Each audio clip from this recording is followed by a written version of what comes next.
On Saturday, it's our fourth game of the season against Watford. It's the 1-1 draw when we met in the league back in December.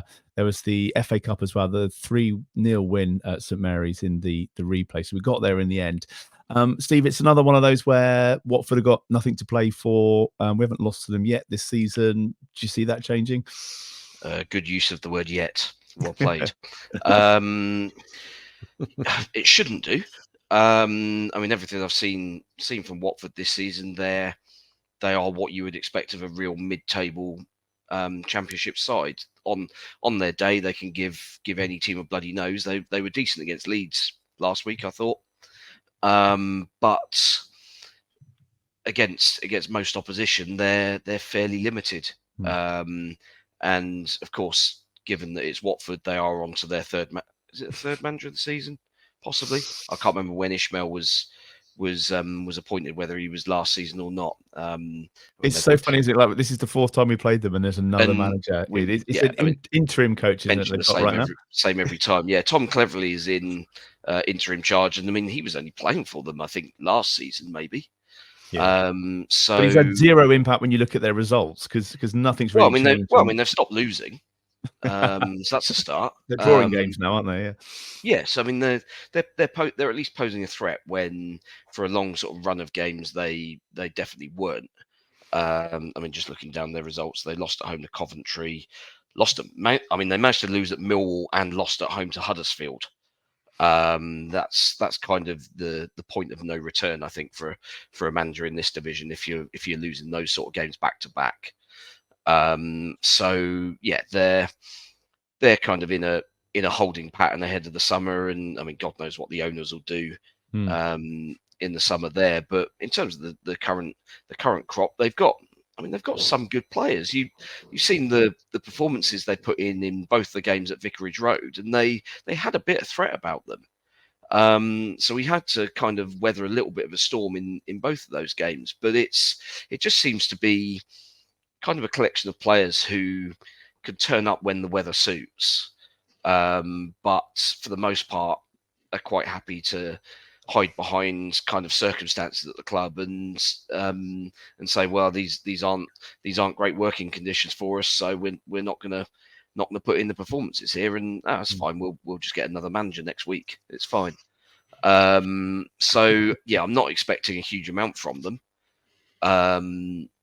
But yeah, it's at the end of the day, it's a game we've got to go out there and perform in and get the job done, because I mean we've played a lot of these sort of sides at various points of the season where you think they're kind of just trudging in mid-table and not really offering anything, and then look, they've equalised in the 90th minute and taken a point from us. Yeah. 96 minutes or something, wasn't it? Was it? 90 yeah, I mean that terrible. Yeah. I mean they then sold that guy to Huddersfield in January. Which shows the sort of level that they thought he was at. So yeah, that was annoying. But yeah, it's another thing we got to guard against. We've got to just get the job done and get it done well. Get two goals up midway through the second half, and then you can sort of start relaxing a little bit. But I'd still want us just to have one game where we can go at full pelt from start to finish. Maybe this is the one that gives us that opportunity.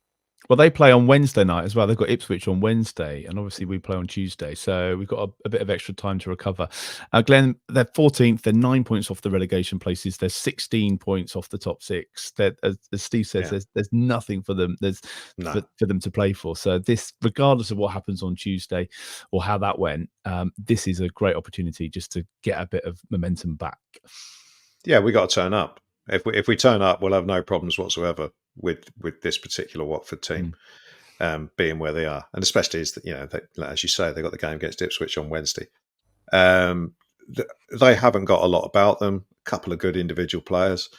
I've got our mate Wesley, of course. I mean, the thing I remember most about Watford is that they're very heavy-handed. They've obviously got Wesley, who's not shy of putting a tackle in. They got this guy Ryan Porteous, who's an absolute animal. If the referee doesn't do anything about that, then it's going to be a tough old game for the strikers. So, but we got to make sure that that's not a factor. We should beat these easily enough. I know they rested a few in the cup game, but you saw what they were like in that. Once they went behind, it was just like, well, they just phoned it in. They just couldn't be bothered. So I think it'll be a game where the first goal is vital.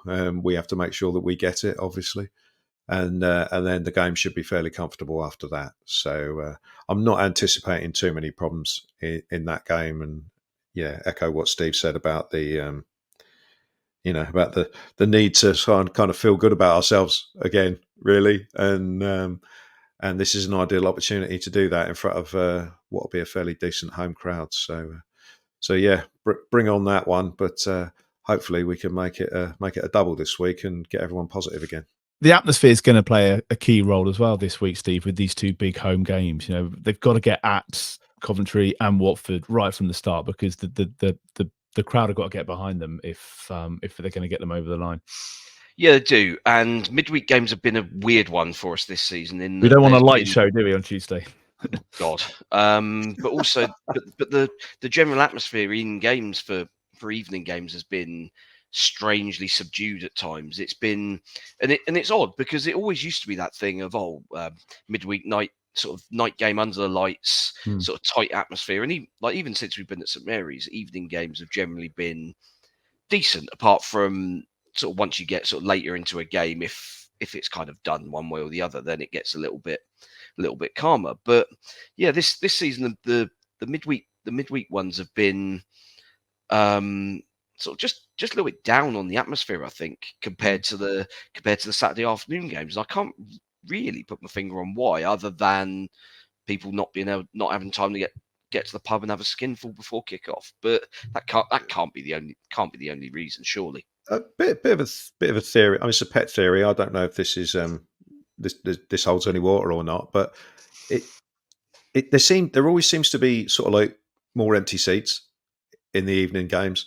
So I'm just wondering if, just the way life is these days. I just wonder if that people find it more difficult to get to the evening games, especially traveling, because the trains are awful. Yeah, and getting home from getting back to London after midweek games is a right pain now. Yeah, so anyone who's not actually in Southampton, I do wonder if they just look at the evening games now and just think, this is too much hassle.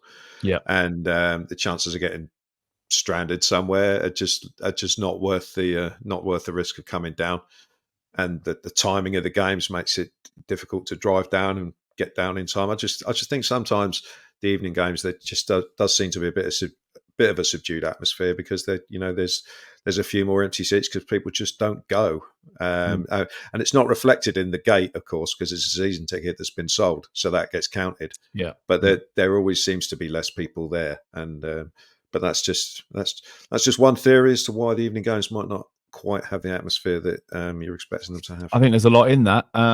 We're not doing a midweek pod as well, so that should help. I think, like, statistically, when we've done a midweek pod and there's been a light show, it's been absolutely terrible. So we're doing our bit. That's, I'm just going to leave that there. A big week ahead, a chance to get back to winning ways before the playoffs. So the Watford game, we need to do some score predictions. I'm going to go for a 2-2 draw, just because I think we ought to win, so therefore we probably won't. Glenn, do you want to go first with this one? Yeah, I'll have a nice, comfortable 3-0 win. Oh, okay. Early goal, and then early goal, and then a comfortable second half, much like the FA Cup game was against them. I think we'll be ready to put in a performance on Saturday. On Saturday, yeah. Steve, score prediction for you. How do you see this one working out? I'm going to go for a sort of scoreline that writes they silence the critics, and we're going to batter them 5-1. 5-1. Why not? Wow. Okay. I'm bottom of the prediction league. I might as well go rogue. It's got to start gambling sooner rather than later. Again, if you're watching live, do stick your predictions for the Watford game in the comments section.